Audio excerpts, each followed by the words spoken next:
Now, let's look at the advanced level of proficiency, in which Krashen and Terrell call speech emergence, moving into intermediate fluency. And Weider refers to this level more as expanding and moving into bridging. Here, ELs begin to use the academic content language of the curriculum and read and write with scaffolding strategies provided by the teacher. There are fewer errors produced, and overall the linguistic complexity is typically demonstrated. Teachers begin to observe the oral and written skills of ELLs to be more like the other students in the classroom, the mainstream students, or more like the native English speakers in the classroom. This being said, what are two dynamic strategies for pre-K through 12 teachers, for ELs with special needs, at the advanced level of English proficiency that you would recommend? Well, my first recommendation would be scaffolding. Scaffolding can be used where teachers break down information into more of a digestible bite. That is smaller portions, and it helps individuals with the levels of proficiency. It can help them with all, beginning to advanced. But working with the advanced level, and take an assignment, a mathematical page, usually contains about 30 questions.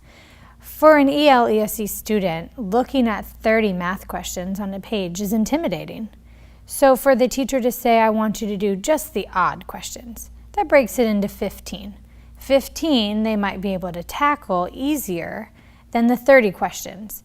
And the teacher might know that all of the odd questions have simpler answers than the even. So giving them the 15 to do first, and then maybe at a later date coming back and doing the other 15 will allow them to complete the 30 like the rest of the class, but at their own pace, and it's broken down and they feel confident. And that's what we're looking for, right? Building that confidence level. Making them confident makes them just participate in class more. They're not going to be the shy student that sits in the back or the ones that don't ask questions. They're going to feel confident in the room with their own knowledge. You want them to have ownership over their learning. And one way to do that is to build their confidence. And that falls into prior knowledge acquisition. It's a fancier term for background knowledge. Everyone has prior background knowledge, but when you're an EL student and you're from another country, your background knowledge is completely different than the rest of your classmates.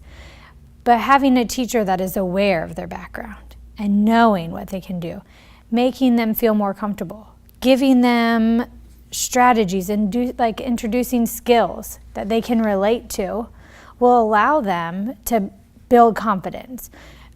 For example, we all know an alphabet book, but do our EL students and ESE students know our alphabet? We have crazy words that start with letters that we don't know. And one way to do that is there's a book called Eating the Alphabet.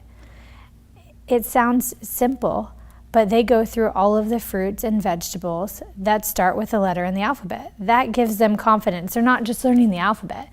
They're learning fruits and vegetables. They're learning ABC order. They're relating that. Rich vocabulary. Yeah, and all of the food and vocabulary, like fruits and vegetables, are not just from the U.S. They can be from other countries. Giving them a way to link their knowledge and say, oh, I knew zucchini. I know that. I ate that at home. Or rice. Certain things like that they're able to relate to, and then that gives them confidence. So both strategies, again, simplistic but very meaningful for ELs with special needs, and in all actuality for all students, yeah, with an emphasis by the teacher on language barriers, cultural barriers, and student needs. Seems to be the key point here. Yes, EL and ESE students are very similar. They need a lot of attention, they need a lot of support, but they also don't want to feel babied or sheltered too much. They want experience, they want to be a part of the classroom. And it's really the teacher that needs to take into consideration how to better accommodate them. As students, they want to play the same sports, they want to do the same things, but they might not feel confident doing that. And so it's the teacher's job, especially with background knowledge, knowing that they played football in another country is not American football, but being able to teach them and say, this is what it's called here, it's called soccer, and we're going to play it at PE, or can you show us how you do this? What position did you play? You were goalie? Okay, show this student. And being able to relate and play, that ties in dramatic play, it ties in all of that. That builds their confidence, and they want to be a part of everything. Having a disability does not mean you don't have abilities. And we need to target those abilities and make them know that the part that they struggle with is not important. It's the parts that they succeed that mean something.